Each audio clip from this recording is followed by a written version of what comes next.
The night shift at Earth's Deep Space Monitoring Station was usually quiet.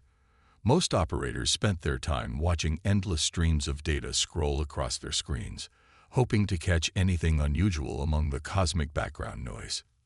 Tonight was different. Tom Peters sat up straight in his chair as an unusual pattern caught his eye. At first, he thought it was just another piece of space debris, but the signal's regularity made him pause. He adjusted his glasses and leaned closer to the screen. "Hey, Bill," he called out to his supervisor. "Could you take a look at this?" Bill Miller walked over, coffee cup in hand. He was an older man with gray hair who had spent 30 years watching the stars. As he looked at the screen, his coffee cup stopped halfway to his mouth. "That's not natural," he said, putting his cup down. "Run it through the pattern recognition software." Tom's fingers moved quickly across the keyboard. The computer analyzed the signal for several minutes, comparing it to every known pattern in its database. Finally, it displayed its results. Unknown signal origin. Artificial structure detected. "Get the director on the line," Bill ordered, now fully alert. "This is exactly what we've been waiting for." Within an hour, Director Anna Wilson arrived at the station. The facility had come alive with activity as more operators were called in. The signal was getting stronger, which meant whatever was sending it was getting closer to Earth. "What do we know so far?" Director Wilson asked, looking at the main display screen. "The signal is coming from just beyond Neptune's orbit," Tom explained. "It's definitely artificial, and it's been translated into over 50 different formats. Like whoever sent it wanted to make absolutely sure someone would understand it." The computer had been working on decoding the various formats. As they watched, it began to display a translation. "Emergency distress signal. Fleet in danger. Immediate assistance required. Mechanical expertise needed." The message repeated in different patterns, each time becoming clearer as the computer learned to understand it better. Along with the words came technical data, coordinates, specifications, and something that looked like ship schematics. "They're asking for help," Director Wilson said quietly. "Not just any help.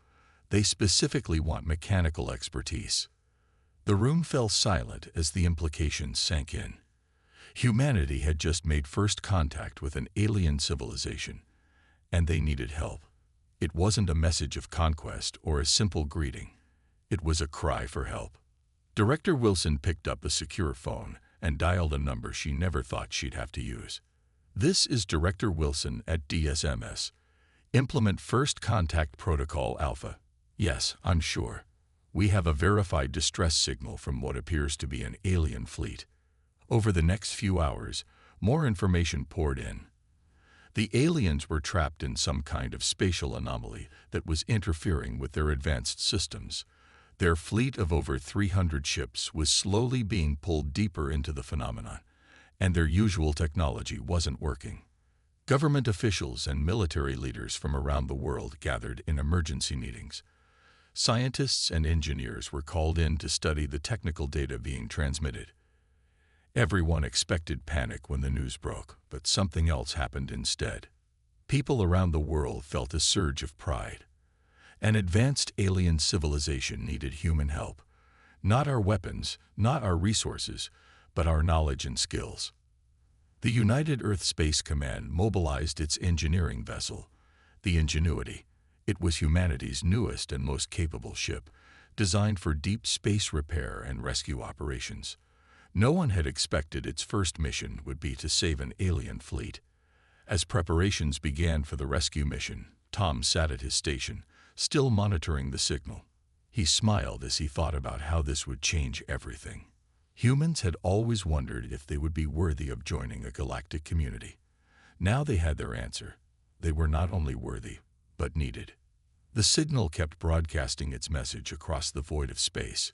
"Emergency distress signal. Fleet in danger." And humanity was answering the call. The Ingenuity moved through space with purpose, its engines pushing it faster than any human vessel had gone before. Captain James Walker stood on the bridge, watching as Neptune's blue form slowly grew smaller behind them. Ahead lay the unknown. Engineering reports all systems are functioning at peak efficiency, reported First Officer Kate Brown. We're on track to reach the coordinates in 6 hours. Captain Walker nodded. He had commanded rescue missions before, but never one like this. His crew of 50 was handpicked. The best engineers and problem solvers humanity had to offer. They had trained for every possible scenario, except the one they were heading into now. "Any changes in the distress signal?" he asked. "Still broadcasting clearly," Kate replied. "The translation team has decoded more of their technical data. They're calling themselves the Bright Ones. Their ships run on something they call quantum drive technology." The bridge crew worked quietly at their stations. Everyone felt the weight of history on their shoulders. They were about to become the first humans to make direct contact with an alien civilization. "Contact in visual range," announced Marcus Reeb from the sensor station, putting it on the main screen now. The view made everyone gasp. Hundreds of ships hung motionless in space, their sleek silver hulls reflecting the distant sunlight. They were beautiful, smooth curves and elegant designs that made human ships look boxy and crude in comparison. But something was wrong with the space around them. It seemed to bend and twist, like looking through warped glass. "That's the anomaly they reported," Marcus said. "Our sensors are having trouble getting clear readings. It's like space itself is distorted in that region." The Ingenuity approached cautiously. Captain Walker ordered all non-essential systems powered down, remembering the aliens' warning about their advanced technology failing. A new signal came through, this time with visual data. The main screen filled with the image of one of the Bright Ones. It looked almost like living crystal, with inner light pulsing through a translucent body. Its voice came through the translator, sounding relieved and desperate at the same time. "Earth vessel, we welcome you. I am Guide First Light, commander of this fleet. We are in need of your assistance." Captain Walker stepped forward. "This is Captain James Walker of the Earth ship Ingenuity. We're here to help. Can you explain what happened?" The alien's inner light flickered as it spoke. "We were traveling through this sector when our sensors detected an unusual phenomenon. We stopped to study it, but it grew. Our quantum drives began to malfunction.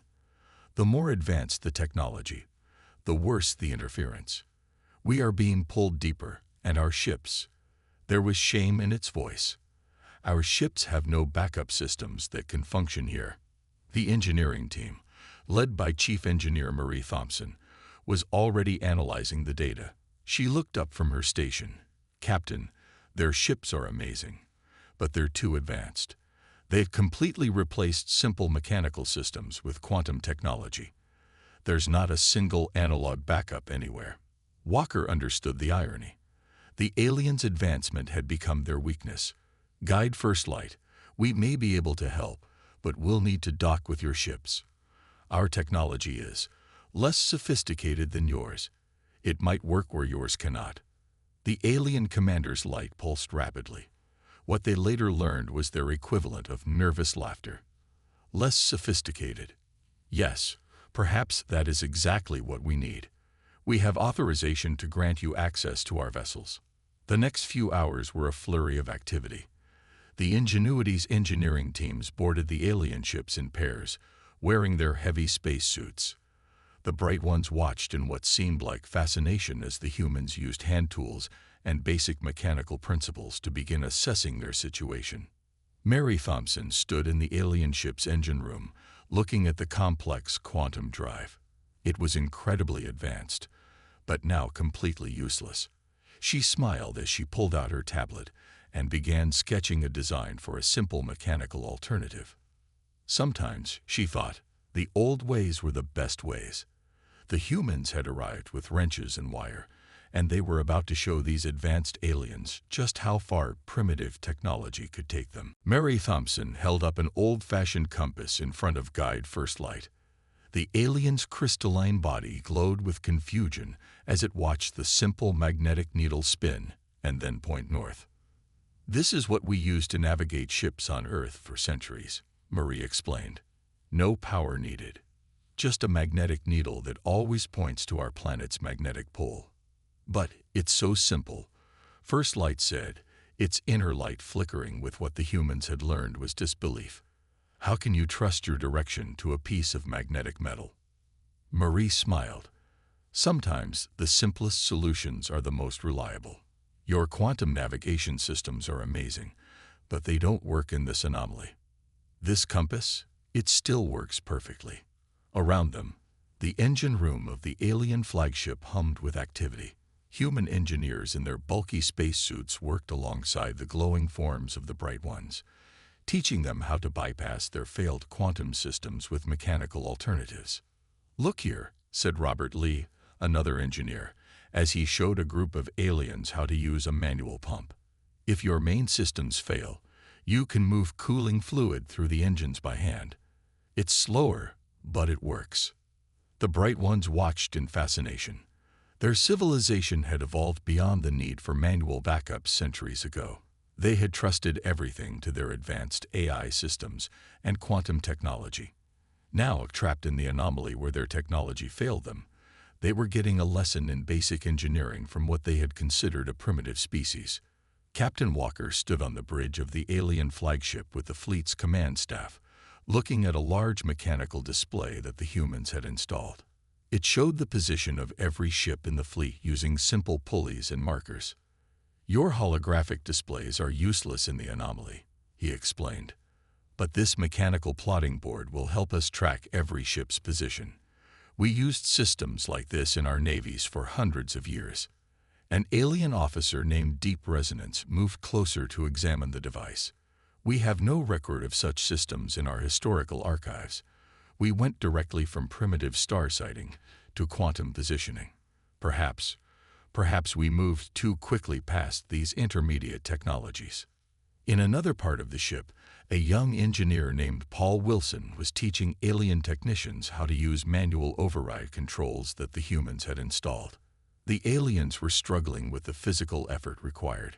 Your bodies are not designed for such work, one of the aliens observed, its crystal form glowing with exhaustion after pulling a heavy lever. That's why we build tools to help us, Paul replied, showing them how to use a simple mechanical advantage system to make the task easier. We learned long ago that we had to work with our limitations, not just try to eliminate them with technology. Back in the engine room, Marie was finalizing her plans for saving the fleet. She had spread out paper drawings, actual physical blueprints, on a makeshift table. The aliens gathered around, their bodies casting shifting lights across the papers. Your method of planning is quite physical, Guide First Light commented, watching Marie make adjustments with a pencil. Yes, Marie replied, marking another measurement.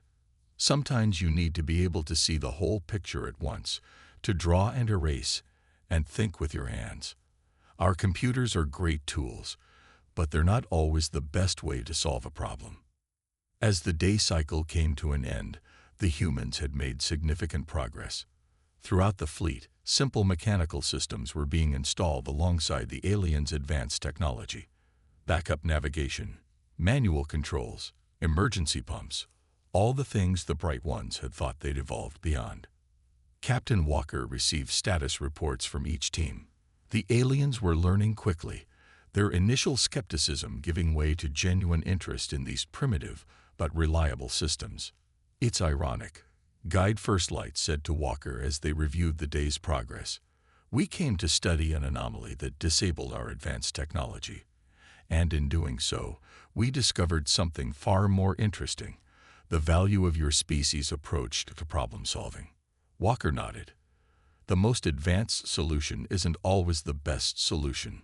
Sometimes you need a backup plan, or as we like to say on Earth, a Plan B. Mary Thompson stood before the combined human and alien command staff, her hands covered in chalk dust from the large blackboard behind her. On it, she had drawn a detailed diagram of her rescue plan. The bright ones watched with their inner lights pulsing steadily, trying to understand this ancient method of sharing information. The plan is simple, Marie said, pointing to her drawings. We're going to create a chain of ships, linked together with modified mining tethers. Each ship will act as an anchor point for the ones behind it. But our ships have no attachment points for such primitive cables, objected Distant Star, one of the alien engineers. Its crystalline form flickered with doubt. That's why we're going to build them, Marie replied, flipping the blackboard to show another diagram. We've already started manufacturing attachment points using the metal fabricators on the Ingenuity. Simple, strong, and completely mechanical. Captain Walker stepped forward. The real genius of Chief Thompson's plan is how it uses the anomaly's own properties against it. Each ship will provide a stable point for the next one, creating a path out of the distortion field. The room filled with the soft chiming sounds the bright ones made when they were processing new information. Guide First Light moved closer to examine the diagrams. These cables, it said, they seem so fragile compared to our quantum tethers.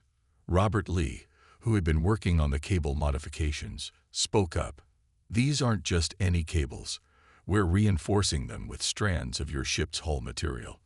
When we combine your advanced materials with our simple mechanical principles, we get something stronger than either of us could create alone.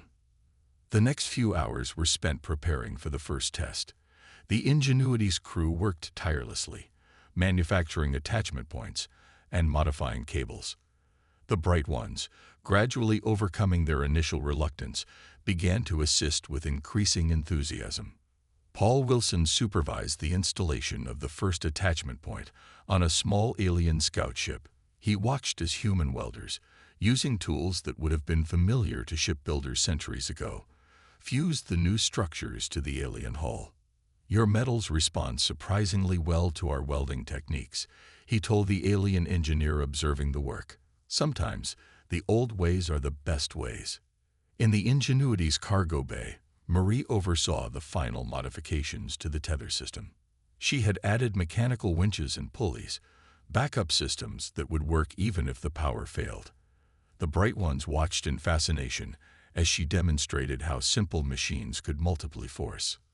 See how the pulley system works, she explained to a group of alien engineers. Even if we lose power, we can operate these manually. One person can lift many times their own strength. But why not use anti-gravity fields? Asked one of the aliens. Because in this anomaly, your anti-gravity technology doesn't work, Marie replied patiently. But these pulleys, they'll work anywhere, anytime, no power needed. As the day progressed, the first test was ready. They had connected 3 ships together. The scout ship, a medium-sized transport, and the Ingenuity itself. Captain Walker stood on his bridge, watching the tension meters on the cables. Begin retraction sequence, he ordered. The winches started turning, slowly taking up the slack in the cables. The scout ship, which had been deepest in the anomaly, began to move. Everyone watched the sensors, holding their breath. It's working, announced Kate Brown from her station. The scout ship is moving along the planned trajectory. The bright ones on the bridge emitted pulses of bright light, their equivalent of cheering. Guide First Light turned to Captain Walker, its crystalline form glowing brightly. Your chief engineer's plan is succeeding, it said. We had forgotten that sometimes the path forward requires looking backward.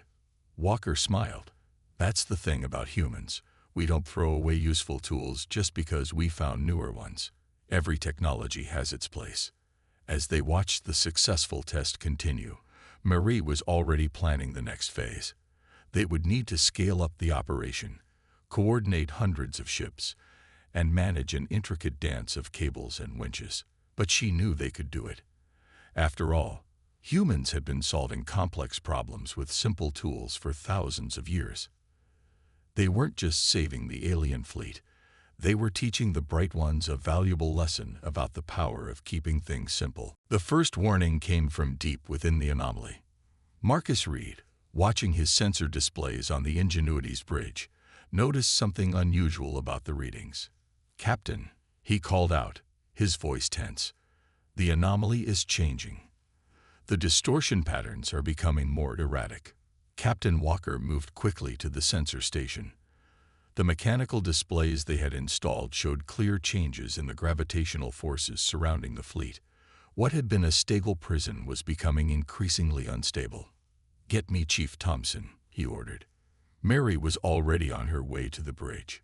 She had felt the change through the vibrations in the rescue cables, another advantage of their mechanical system. As she entered, the ship shuddered slightly. "The anomaly is collapsing," she announced, looking at the readings. "We've got maybe 6 hours before it completely destabilizes." After that, she didn't need to finish the sentence. Everyone knew what a collapsing spatial anomaly could do to the ships trapped inside it. Guide First Light's crystalline form pulsed with rapid, worried patterns. "Our calculations suggested we had more time." "The quantum models don't work here," Marie interrupted. "But these old-fashioned strain gauges do. We need to speed up the operation." The rescue had been proceeding carefully, with ships being extracted one at a time. They couldn't afford that luxury anymore. Walker looked at the mechanical plot board showing the fleet's position. "We need to get more ships out at once," he said. "Can the cables handle it?" Marie ran quick calculations on her paper notepad, faster than trying to use computers near the anomaly. "If we reconfigure the tether system into a web pattern instead of a chain, we could pull out 5 ships at a time. But the stress on the winch systems will be enormous." "Then we'll operate them manually," Walker decided. "Get every available crew member to the winch stations." The next few hours were a blur of activity. Human crew members worked alongside the bright ones, teaching them on the fly how to operate the manual winches. The aliens, despite their crystalline forms, proved surprisingly adaptable to physical labor when properly motivated. Another tremor shook the ships. "The anomaly is accelerating its collapse," Marcus reported. 5 hours remaining. In the cargo bay turned winch control center, Marie orchestrated the expanded rescue operation. Sweat dripped from the human crew members as they turned the massive winch handles. The bright ones, learning quickly, used their natural ability to channel energy to help power the mechanical systems. "Keep the tension even," Marie shouted over the creaking of cables. "If one line gets too tight, the whole web could snap." Paul Wilson monitored the cable stress from a makeshift gauge station. "Cable 14 is reaching its limit," he called out. "Reroute through the backup pulleys," Marie ordered. A team quickly reconfigured the pulley system, redistributing the load. The cable held. On the bridge, Walker watched as group after group of ships was pulled free. The mechanical plot board operators worked furiously to track each vessel's position, their hands flying over the markers and strings. 3 hours left, Marcus announced. The ship shuddered again, harder this time. Guide First Light moved to Walker's side. "We underestimated your species," it said quietly. "We thought our quantum technology made us superior, but here we are, being saved by pulleys and cables." "Technology isn't about how advanced it is," Walker replied, steadying himself against another tremor. "It's about using the right tool for the job." In the winch room, a cable suddenly snapped with a sound like a gunshot. Without hesitation, Paul Wilson rushed forward with a mechanical splice kit, something that would have been useless on quantum tethers, but worked perfectly on physical cables. "Splice complete," he shouted 30 seconds later. "Resume tension." The rescue continued at its frantic pace. Every crew member, human and alien alike, worked to their limits.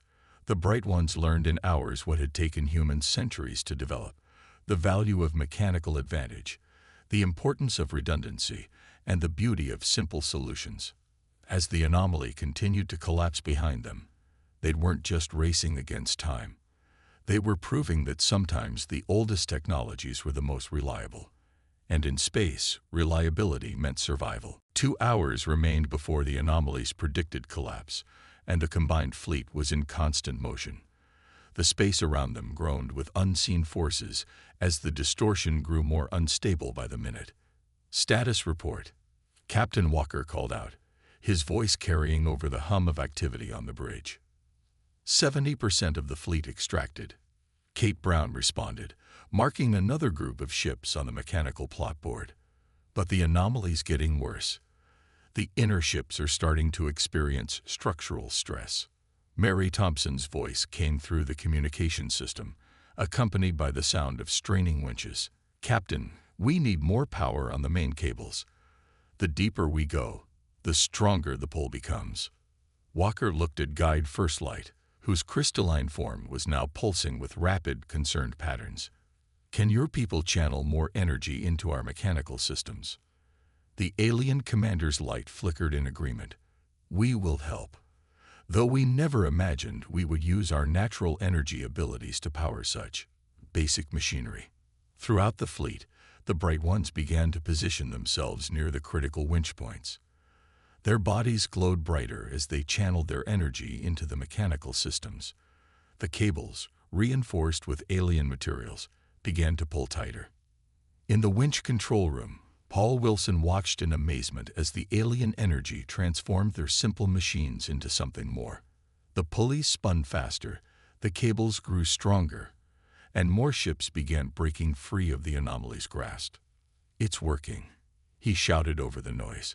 "The combination of their energy and our mechanics is multiplying our pulling power." Marie moved between stations, checking stress readings and adjusting tension levels. She had never seen anything like it. Human engineering principles enhanced by alien energy. It was a perfect blend of both civilization's strengths.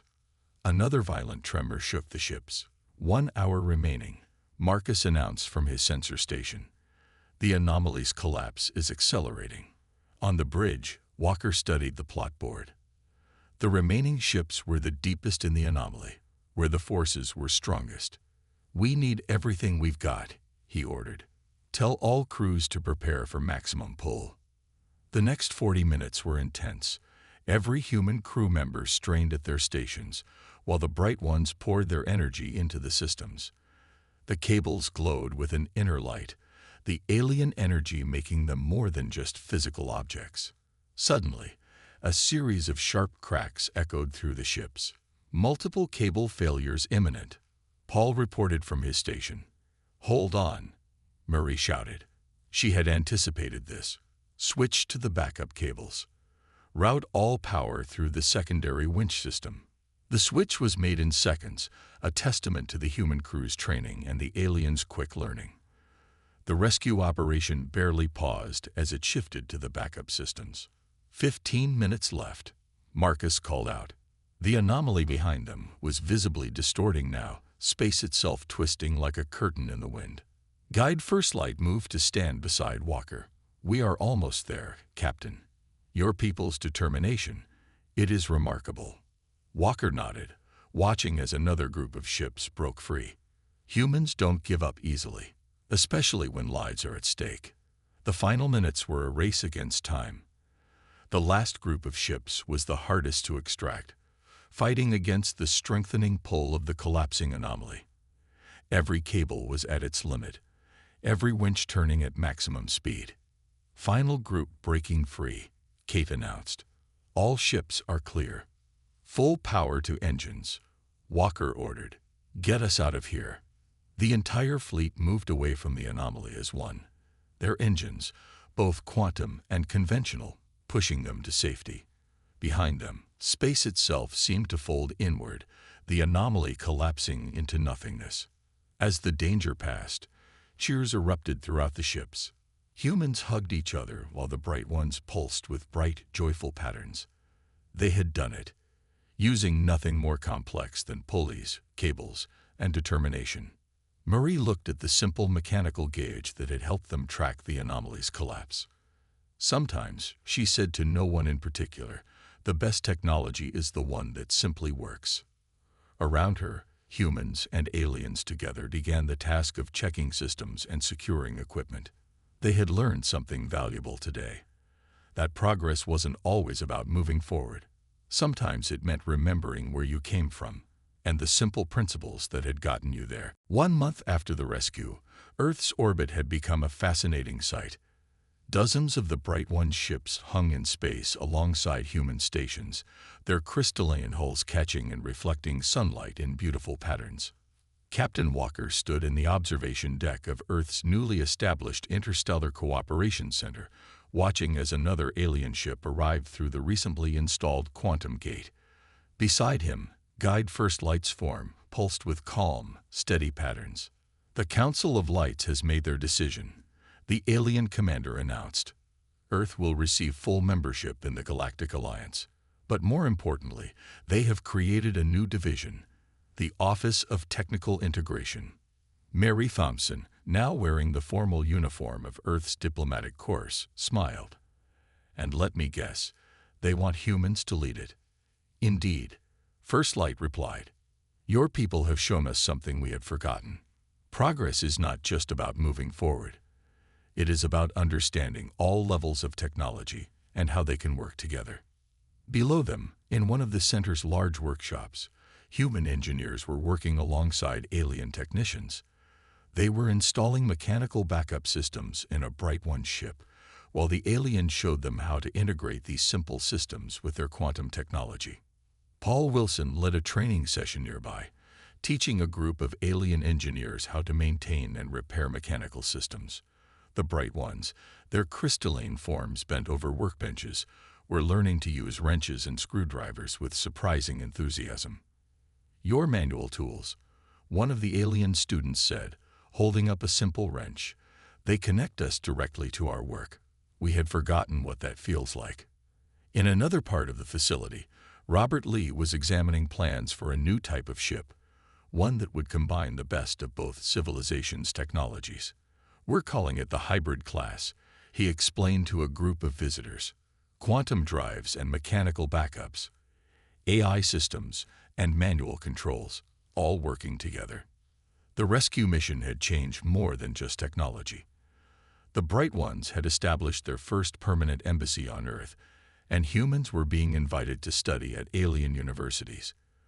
But perhaps most importantly, other advanced civilizations were beginning to re-examine their own technological development. 3 other species have already requested human engineering teams, Kate Brown reported during a staff meeting. "They want us to help them develop backup systems for their ships. Apparently, our primitive technology has become quite popular." Captain Walker watched as a group of human children toured the facility, their eyes wide with wonder as a Bright One demonstrated how their crystalline technology worked. Next door, alien youngsters were equally fascinated by a simple steam engine demonstration. "We were so proud of our advancement," Guide First Light mused, observing the scene. "We thought we had evolved beyond the need for physical machinery. But you humans showed us that true advancement isn't about replacing the old with the new. It's about building upon what works." Marie nodded. "And you showed us that there's still so much to learn. Together, we're stronger than either of us alone." The Ingenuity, now modified with both human and alien technology, was preparing for its next mission. It would lead a joint expedition to study other spatial anomalies, its unique combination of technologies making it perfectly suited for the task.